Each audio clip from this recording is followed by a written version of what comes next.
നമ്മുടെ ഇന്നത്തെ അനാരോഗ്യമായ എല്ലാ അവസ്ഥയുടെയും പുറകിൽ ഭക്ഷണം തന്നെയാണ്. നിങ്ങളുടെ ആരോഗ്യകരമായ അവസ്ഥയുടെ പുറകിലും ഭക്ഷണം തന്നെയാണ്. എങ്ങനെ കഴിക്കണം, എങ്ങനെ ജീവിക്കണമെന്നുള്ള ഒരു ബോധം വരാത്തിടത്തോളം കാലം നമുക്ക് ആരോഗ്യമുണ്ടാവില്ല. ഞാൻ കേരളത്തിലും മറ്റ് സ്റ്റേറ്റിലും എല്ലാം വിഷമില്ലാതെ കൃഷി ചെയ്യുന്ന ഫാമേഴ്സിനെ തപ്പിപ്പോയിട്ടുണ്ട്. ഞാൻ പൊട്ടറ്റോ ഫാമിംഗ് ചെയ്യുന്ന കുന്നൂര് പോകുമ്പോൾ ഞാൻ കാണുന്നത് ഒരു പൊട്ടറ്റോയെക്കാളും വലുപ്പത്തിൽ വിഷമിട്ടിട്ടാണ് ആ പൊട്ടറ്റോ നടുന്ന അവസ്ഥയിൽ തന്നെ. ഞാൻ അത് എൻ്റെ മൂക്ക് ഞാൻ അടച്ചിട്ട് എൻ്റെ ഈ 2 വശത്തോട്ടും ഒരു സാധനം ഇങ്ങനെ കയറിപ്പോയ പോലെയാണ്. ഒരു നീഡിൽ പാസ് ചെയ്ത ഫീലാണ് അവരാ ബാഗ് പൊട്ടിച്ചപ്പോൾ എനിക്ക് വന്നത്. ഞാൻ കാര്യം ഒട്ടും ഇതിനോട് ഇതുള്ള ആളല്ലല്ലോ. എൻ്റെ ഒരു ദിവസം മൊത്തം അത് കളഞ്ഞു. എനിക്ക് ഒരു നീഡിൽ എൻ്റെ 2 വശം സ്റ്റക്കായി നിൽക്കുന്ന പോലെയായിരുന്നു. ഇത് പൊട്ടിച്ച ഈ കെമിക്കൽ, ഈ ഫെർട്ടിലൈസേഴ്സ്, ഈ പറയുന്ന പെസ്റ്റിസൈഡ്സിൻ്റെ ബാഗെല്ലാം പൊട്ടിച്ചപ്പം എനിക്കുണ്ടായ അവസ്ഥ. അപ്പം ഞാൻ അദ്ദേഹത്തെ കാണാൻ, അദ്ദേഹത്തിൻ്റെ സ്ഥലം കാണാൻ ഞാൻ പോയി. മനോഹരമായ ക്യാരറ്റ് തോട്ടം, പൊട്ടറ്റോ തോട്ടം. അദ്ദേഹം വിൽക്കാൻ വേണ്ടി വെച്ച പൊട്ടറ്റോയുടെ വലിപ്പം ചെടി ഇത്രയും, അവർ യൂസ് ചെയ്യാനുള്ളതിന് ഇത്രയും, സെയിം ദിവസം നട്ടതാ. ഇതിന് no fertiliser, no chemical, nothing added. ഇതിൽ ആഡ് ചെയ്തുകൊണ്ടേയിരിക്കുകയാണ്. തന്നെ 2 തരം കൃഷി അത് നമ്മളൊരു ഭംഗിവാക്കല്ലെന്നേ. അതിപ്പോ ഒരു മീഡിയ പറയുകയാണ് 2 തരം അവിടുത്തെ കർഷകൻ. അതുണ്ട്, നേരിൽ കണ്ട ആളാണ് ഞാൻ. അപ്പോൾ അതെന്താ ചെയ്യുന്നതെന്ന് വെച്ചാൽ, ഈ ചെടി വളർന്നു വരുമ്പോൾ റിക്വയർമെൻറ്റ് വന്നാൽ ഇത് വാടാനായിട്ട് 2-3 ദിവസത്തേക്ക് അതിനകത്ത് മരുന്ന് ചെയ്യുന്നു, അത് വാടുന്നു, അത് വിൽക്കുന്നു. അപ്പം അത് കംപ്ലീഷൻ ആയിട്ടില്ല. അതായത് ഒരു ചെടി, ഒരു കിഴങ്ങ് നമ്മൾക്ക് കഴിക്കുന്ന തരത്തിലേക്ക് അതിൻ്റെ സെൽ ഡിവിഷൻ കംപ്ലീറ്റ് ആകാതെയാണ് അത് നിങ്ങൾ കഴിക്കുന്നത്. അതെന്തുകൊണ്ടാണ് അത് ചെയ്യുന്നത്? അത് ആരുടെ കുഴപ്പമാണ്? ഒരു ഫാർമർ 2 വർഷം ഈൽഡിൽ അയാൾക്ക് ജീവിക്കാനുള്ള വകുപ്പില്ലെന്നേ. അപ്പോൾ അങ്ങനെ ചെയ്ത് കഴിയുമ്പോൾ അയാൾക്ക് തോന്നുകയാണ് ഇതൊരു 4 വട്ടം ആക്കിയാലോ എന്ന്. അയാളെ കുറ്റം പറയാൻ പറ്റില്ലല്ലോ, ഇല്ലേ? അയാൾ അപ്പം എന്താ ചെയ്യുന്നതെന്ന് വെച്ചാൽ പ്രൊഡക്ടിവിറ്റി കൂട്ടുക, ഈൽഡ് കൂട്ടുക. അപ്പം രാസവളം ഇട്ട് കൃഷി ചെയ്യുന്ന ഒരു നെൽകർഷകൻ 3.5 ടൺ ഒരു ഏക്കറിൽ നിന്ന് എടുക്കുമ്പോൾ നമ്മൾ 1.5 ടണ്ണാണ് എടുക്കുന്നത്. ഈ 3.5 ടണ്ണിന് എന്ത് ഗുണം? അയാൾ നോക്കുന്ന ഈൽഡ് മാത്രമാണ്. ബിക്കോസ് ആ ഈൽഡ് അയാൾക്ക് പണം കൊടുക്കുകയുള്ളൂ, അല്ലേ? പ്രോഫിറ്റബിലിറ്റി ആണ് നോക്കുന്നത്. അപ്പോൾ ഇതേ ഞാൻ കണ്ടതാണ്. അതായത് ഇത് മൊത്തം പാകമായി അതെടുക്കുകയുള്ളൂ. ഇത് എപ്പോൾ ആവശ്യം വന്നോ, മേട്ടുപ്പാളയത്ത് നിന്ന് എപ്പോൾ വിളി വന്നോ അപ്പോൾ ഇത് റെഡി. പിന്നെ വേറൊരു വെല്ലുവിളി ഞാൻ നേരിട്ടത് എന്നാന്ന് പറഞ്ഞാൽ, വെറുതെ ഓർഗാനിക്കാന്ന് പറയുന്ന കുറേ മനുഷ്യരുണ്ട്. ഈ പാലക്കാടെയൊക്കെ അഡ്രസ്സ് വെച്ച് പല ഇത് വരും. അവിടെയൊന്നും ഞാൻ അങ്ങനെ ഒരു സ്ഥാപനവും ഇല്ല, അങ്ങനെ ഒരു ബോർഡും ഇല്ല, ഒന്നുമില്ല. പാലക്കാട് പച്ചക്കറി കൃഷി രാസവളം ഇട്ട് തന്നെയാണ് ചെയ്യുന്നത്. അതിൻ്റെ ചില ഏരിയകളുണ്ട് കൊടും വശം ഉപയോഗിച്ച് അവിടെ ചെയ്യുന്നത്. വ്യാവസായികമായ അടിസ്ഥാനത്തിൽ ഇത് വരണം, അല്ലെങ്കിൽ ഇതിനെയൊക്കെ ഒരു മോണിറ്ററി ബെനിഫിറ്റിലേക്ക് കൃഷിയെയും അതിൻ്റെ ഉൽപ്പന്നങ്ങളെയും എല്ലാം കൊണ്ടുവരണമെന്നുണ്ടെങ്കിൽ വലിയ ഇടപെടൽ ഗവൺമെൻറ്റിൻ്റെ ഭാഗത്ത് നിന്ന് ഇതിനെ എൻകറേജ് ചെയ്യണം. ഞാൻ ചോദിക്കട്ടെ, 1 ഏക്കറുള്ള ഒരാൾ കൃഷി ചെയ്യാൻ മുന്നോട്ട് വരുന്നു, 1 സെന്റ് ഇല്ലാത്ത ഒരാൾ മുന്നോട്ട് വരുന്നു. നമ്മൾ ആരെയും കൂടെ പ്രോത്സാഹിപ്പിക്കണം. 1 ഏക്കറുള്ളവന് കൊടുക്ക്. 1 സെന്റ് ഇല്ലാതെ കൃഷിയെ സ്നേഹിക്കുന്ന ഒരാൾ വന്നാൽ അയാളുടെ ഉള്ളിലെ ആവേശത്തിൽ വരുന്നതാണെന്ന് മനസ്സിലാക്കി അവനെ നിലനിർത്താനുള്ള വകുപ്പ് ഇവിടെ വേണമെന്നേ. അല്ലാതെ അവനോട് ആദ്യാധാരവും ആധാരവും കൊണ്ടുവരാൻ പറയരുത്. ട്രയൽ നോക്ക്. എന്താ നമ്മളൊരു ട്രയൽ നോക്കാത്ത ഇവിടെ? അത് പറയുമ്പോൾ കൂട്ടിച്ചേർത്ത് പറയാനുള്ളതാണ്. അതായത് ഇപ്പോൾ ഇന്ത്യ പോലൊരു മഹാരാജ്യത്തിൻ്റെ കോടികൾ ലോൺ എടുത്ത് കട്ടുമുടിച്ച് പോകുന്ന വലിയ കോർപ്പറേറ്റ് ഭീമന്മാരുടെ ഒരു സൈഡിലുണ്ട്. അപ്പോഴാണ് ഈ പറഞ്ഞ പോലെ ചെറിയ കൃഷിയുടെ വായ്പ എടുത്തിട്ട് ജീവിതം ഒരു കയറിൽ തൂങ്ങിയിടുന്ന കൃഷിക്കാർ. മണ്ണിലിറങ്ങി പണിയുന്ന ഒരാൾ എന്ന് പറയുന്നത് ആ ഫീൽ എല്ലാവർക്കും ഇല്ല. മണ്ണിലിറങ്ങി പണിയണം എന്ന് തോന്നുന്ന ഒരു വികാരമുണ്ട്, മണ്ണിനോടുള്ള സ്നേഹം, മൃഗങ്ങളോടുള്ള സ്നേഹം. അപ്പോൾ ആ സ്നേഹമുള്ള ആൾക്കാർ ഇന്ന് കുറഞ്ഞു വരികയാണ്. പാലക്കാട് എൻ്റെ ജോലി ചെയ്യുന്നവരുടെ മക്കളെല്ലാം ഇന്ന് ഉദ്യോഗസ്ഥരാണ്. ഞാൻ 10 വർഷം മുമ്പ് തൊഴിലെടുപ്പിച്ചവരുടെ മക്കളെല്ലാം ഇന്ന് ഉദ്യോഗസ്ഥരാണ്. അപ്പോൾ അവരെന്താ പറയുന്നത്? അമ്മ നിങ്ങളിനി പണിക്ക് പോകണ്ടാട്ടാ എന്ന് പറയും. മനസ്സിലായോ? മാടിനെയൊക്കെ വിക്കി പറയും, മാടിനെയൊക്കെ കുടുക്കി പറയും. ആരെയും ഡിപ്പെൻഡ് ചെയ്യാതെ കഴിഞ്ഞിരുന്ന ഒരു വീടിന്ന് ആ രീതി മാറി. പാല് പുറത്തുനിന്ന് മേടിക്കണം, കോഴിമുട്ട പുറത്തുനിന്ന് മേടിക്കണം, അന്നതൊന്നും വേണ്ട.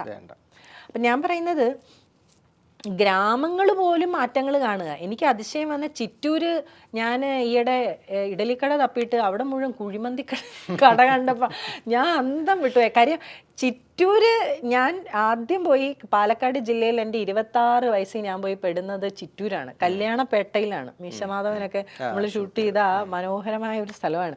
അവിടെ ഒരു പത്രം എന്ന് പറഞ്ഞാൽ 11 മണിയാവണം. ഒരു ബസ് രാവിലെ 2 ബസ് പോയാൽ വൈകിട്ട് 2 ബസ്സുള്ളൂ. ആ സ്ഥലത്ത് നിന്ന് കുഴിമന്തിയും ബിരിയാണിയും അൽഫാമും ഒക്കെ കിട്ടുന്നതെന്ന് കാണുമ്പോൾ ഞാൻ ഈ റീസെൻ്റ്ലി പഴനി പോകുമ്പോൾ, ഈ പഴനി എന്ന് പറയുന്നത് ലോക പ്രശസ്തമായ ഒരു തീർത്ഥാടന കേന്ദ്രമാണല്ലോ. അത് നമ്മുടെ പാലക്കാട് ജില്ല വിട്ട് ഏകദേശം പഴനിയോട് തൊട്ടടുക്കുന്നവിടം വരെ ഒരു ചായക്കട പോലും ഇല്ല, ഒരു മെഡിക്കൽ സ്റ്റോർ പോലും ഇല്ല. നമ്മൾ പഴനി ചെന്നാൽ പോലും ഒരു 9 മണി കഴിഞ്ഞാൽ ഒരു ഹോട്ടലിൽ കയറി ഭക്ഷണം കഴിക്കാൻ ഇല്ല അവിടെ. അപ്പം എന്ന് പറയുന്നത് തമിഴ്നാട്ടിൽ ഇപ്പോഴും കുറേയൊക്കെ ബോധം, അവർ പഴഞ്ചനായിക്കോട്ടെ അല്ലെങ്കിൽ പഴമക്കാരായിക്കോട്ടെ, പക്ഷേ അവർക്ക് ആരോഗ്യം നിലനിർത്താനുള്ള ഒരുപാട് വഴികൾ അവർക്കുണ്ട്. അവരുടെ ചേരുവകളായിക്കോട്ടെ, ഭക്ഷണ ജീവിത സമ്പ്രദായങ്ങളായിക്കോട്ടെ, പ്രാർത്ഥനകളായിക്കോട്ടെ, എല്ലാം ആയിക്കോട്ടെ. ഇവിടെ മലയാളി 4 നേരം കുളിക്കും, അവർ ചിലപ്പോൾ 4-5 ദിവസം കൂടുമ്പോഴേ തല നനയ്ക്കുള്ളായിരിക്കും, പക്ഷേ ആരോഗ്യം അവർക്കുണ്ട്. ഒരു മെഡിക്കൽ സ്റ്റോർ നമ്മൾ ചെന്നാൽ കാണില്ല. ഞാൻ താമസിക്കുന്ന കാക്കനാട്, ഞാൻ താമസിക്കുന്ന പ്രദേശത്ത് തന്നെ 5 മെഡിക്കൽ സ്റ്റോറുണ്ട്. അവിടെ നിന്ന് 1 കിലോമീറ്റർ മാറി അടുത്ത അതേ കമ്പനിയുടെ വേറെ മെഡിക്കൽ സ്റ്റോറുണ്ട്. നിങ്ങൾ കാണേണ്ട ഒരു മാറ്റം എന്താണെന്ന് ചോദിച്ചാൽ, നമ്മൾ ആരെയും കുറ്റം പറയുന്നതല്ല, ആൻറ്റിബയോട്ടിക്കുകൾക്ക് ഈയിടെ നിരോധനം വന്നില്ലേ? എല്ലാ മെഡിക്കൽ സ്റ്റോറിലും എഴുതി വെച്ചിട്ടുണ്ട് കുറിപ്പടി കൊണ്ടുവരാതെ ഇവരെടുത്ത്. എന്തിനാണ് ഒരു ആൻറ്റിബയോട്ടിക് ഒരാൾക്ക് കൊടുക്കുന്നത്? അപ്പോൾ അത് പിന്നെ റെഫറൽസ്, അതായത് ഇപ്പോൾ ഈ പറഞ്ഞ പോലെ നമ്മുടെ പരിശോധനകളുടെ അടിസ്ഥാനത്തിൽ ഏത് ബാക്ടീരിയയാണ്, എന്താണ് അവരുടെ പ്രശ്നമെന്ന് അറിഞ്ഞിട്ട് അതിനാണ് നമ്മൾ ആൻറ്റിബയോട്ടിക്സ് കൊടുക്കാനായിട്ടിരിക്കുന്നത്. അപ്പോൾ ഇപ്പോൾ പ്രശ്നം എന്നാന്ന് പറഞ്ഞാൽ, ഏത് സാംക്രമിക രോഗങ്ങളും ഇത്ര വേഗം ജനങ്ങൾക്ക് പറ്റുന്നത് ആൻറ്റിബയോട്ടിക് ആധിപത്യം ആയി.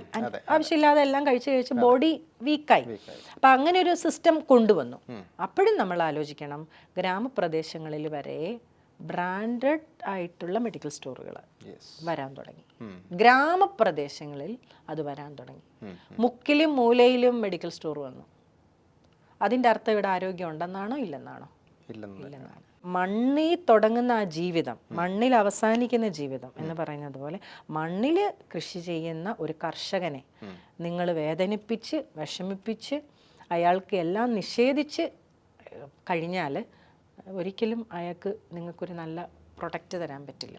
കുറുക്കു വഴികളിലൂടെ എങ്ങനെ ഉൽപ്പാദനം കൂട്ടാം എന്ന് ആലോചിക്കുമ്പോൾ തകരുന്നത് ആരോഗ്യമാണ്. സോ സമൂഹം ഉണർന്ന് ചിന്തിക്കേണ്ട ഒരുപാട് വിഷയങ്ങൾ നമ്മുടെ മുന്നിൽ ഉണ്ടെങ്കിൽ പോലും വളരെ പ്രസക്തമായി അല്ലെങ്കിൽ വളരെ പ്രയോറിറ്റിയിൽ കൊടുക്കുക. നിങ്ങളുടെ ജീവിതത്തിലായാലും ഏതൊരു വ്യക്തിയും പ്രയോറിറ്റൈസ് ചെയ്യുന്നത് ഫുഡിൽ പ്രയോറിറ്റൈസ് ചെയ്യാതെ നമുക്ക് മുമ്പോട്ട് പോകാൻ പറ്റില്ല.